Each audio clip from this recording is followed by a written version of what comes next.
અમેરિકામાં હજારો ઇમિગ્રેટ્સ પરિવારો માટે એક મોટી ચિંતાજનક પરિસ્થિતિ ઊભી થઈ છે. વાત કોઈ નવા કડક કાયદાની નથી, પરંતુ માત્ર ડાકા રિન્યુઅલમાં થતા વિલંબની છે, જે હવે હજારો ડ્રીમર્સની નોકરી અને કાનૂની સુરક્ષા માટે મોટું જોખમ બની રહ્યું છે. અગાઉ જે ડીએસસીએ એટલે કે ડાકા રિન્યુઅલ માત્ર થોડા અઠવાડિયામાં પૂર્ણ થઈ જતું હતું, તે હવે 4 મહિના કે તેનાથી વધુ સમય લઈ રહ્યું છે. જ્યારે કેટલાક કેસોમાં 6 મહિના સુધીનું વેઇટિંગ જોવા મળી રહ્યું છે. અમેરિકાની યુએસસીઆઈએસ એજન્સીમાં વધતા બેકલોગને કારણે ઘણા લોકો હવે પોતાની વર્ક પરમિટ એક્સપાયર થઈ જવાની ભીતિમાં જીવન જીવી રહ્યા છે. ખાસ કરીને ભારતીય અને ગુજરાતી પરિવારોમાં આ મુદ્દે ભારે ચિંતા ફેલાઈ ગઈ છે, કારણ કે હજારો યુવાનો અમેરિકા પોતાની કારકિર્દી અને ભવિષ્ય માટે સંઘર્ષ કરી રહ્યા હોય છે. ડીએસસીએ એટલે કે federal action for childhood arrivals program એવા અનડોક્યુમેન્ટ ઇમિગ્રેટ્સ માટે બનાવવામાં આવ્યો હતો, જેમને બાળપણમાં અમેરિકા લાવવામાં આવ્યા હતા.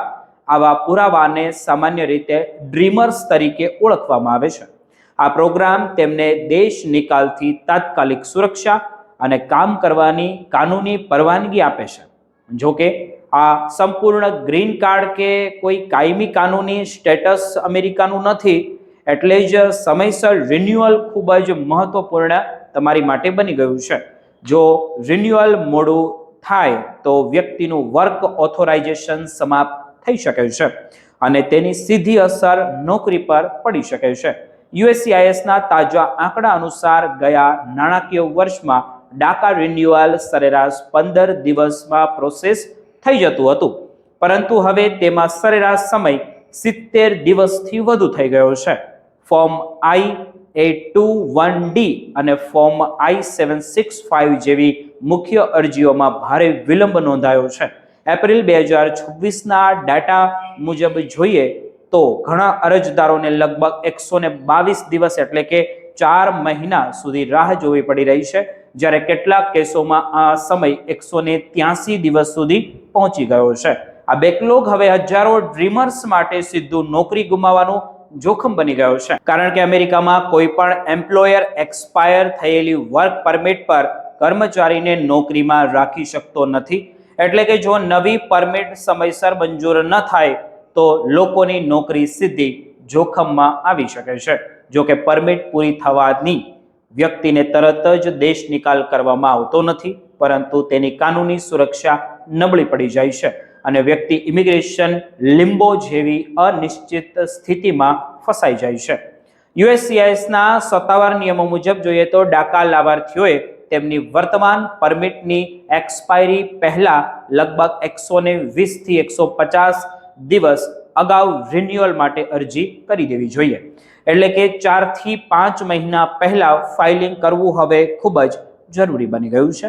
પરંતુ ઘણા લોકો અંતિમ તારીખ નજીક અરજી કરતા હોવાથી હાલની ધીમી પ્રોસેસિંગ સિસ્ટમમાં જોખમ જોઈએ તો એ વધી ગયું છે. આ દરમિયાન 17 જાન્યુઆરી 2025ના રોજ US court of appeal for the 5th circuit દ્વારા ડાકા સંબંધિત મહત્વપૂર્ણ ચુકાદો પણ આપવામાં આવ્યો હતો. જો કે રાહતની વાત તો એ છે કે કોર્ટના આદેશ પછી પણ યુએસસીઆઈએસ હજુ ડાકા રિન્યુઅલ અને વર્ક ઓથોરાઇઝેશનની અરજીઓ સ્વીકારી રહ્યું છે. આ પ્રોસેસ પણ કરી રહ્યું છે હજી. એટલે કે પ્રોગ્રામ સંપૂર્ણપણે બંધ તો નથી જ થયો, પરંતુ ગ્રાઉન્ડ લેવલ પરનો વિલંબ હજારો પરિવારો માટે મુશ્કેલી ઊભી કરી રહ્યો છે. નિષ્ણાંતો હવે ઇમિગ્રેટ્સને ખાસ સલાહ આપી રહ્યા છે કે અંતિમ તારીખ સુધી રાહ જોવી હવે ખૂબ જ જોખમી બની ગઈ છે. વહેલી અરજી કરવી એ હવે માત્ર વિકલ્પ તમારી માટે નથી, પરંતુ જરૂરી પગલું બની ગયું છે.